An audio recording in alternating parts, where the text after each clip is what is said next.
Yeah, without context I wouldn't know what's going on either. The clip you just watched was from Food Wars. It was originally a manga that started serializing on November 26, 2012, and the anime was released just a few years later on April 4th, 2015. Never has a show made me want to do something only to realize I'm really bad at it. Food Wars has a special place in my heart. It's such a bizarre show, but I love it so much.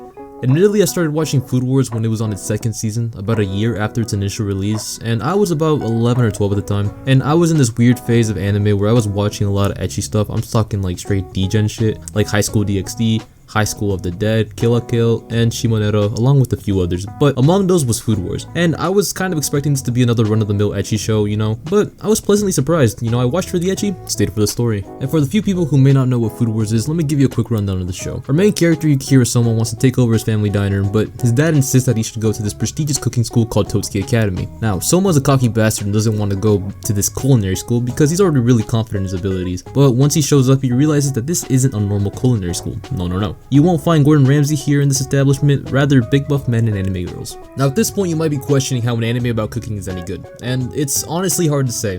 I found this show hilarious for its wild and bizarre concepts, the voice acting was great, the characters were interesting, and it's overall an entertaining story. The only real complaint I have is the etchiness, which is part of its humor and kind of what makes the show what it is.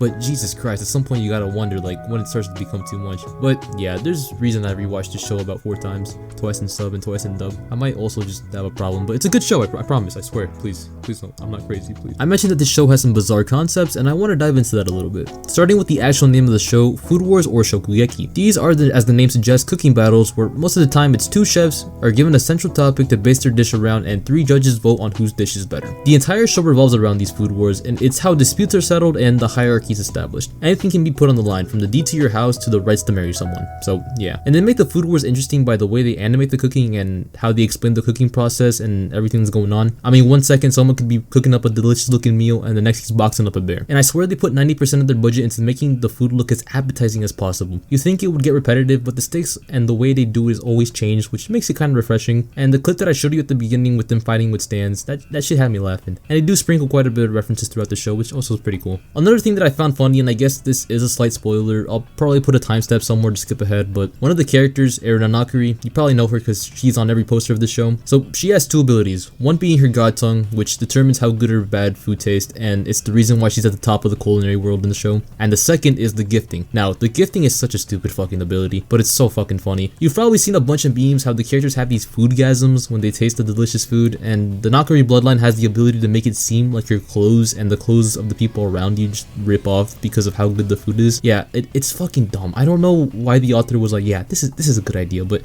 man, it's just a stupid kind of funny. Again, I've barely scratched the surface of the show. There's a lot stuffed into its 5 seasons.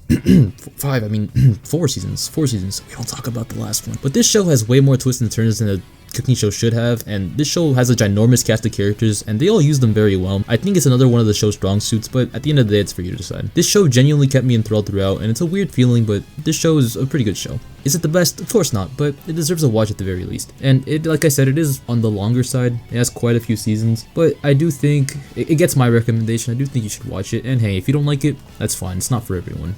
That's all. Subscribe.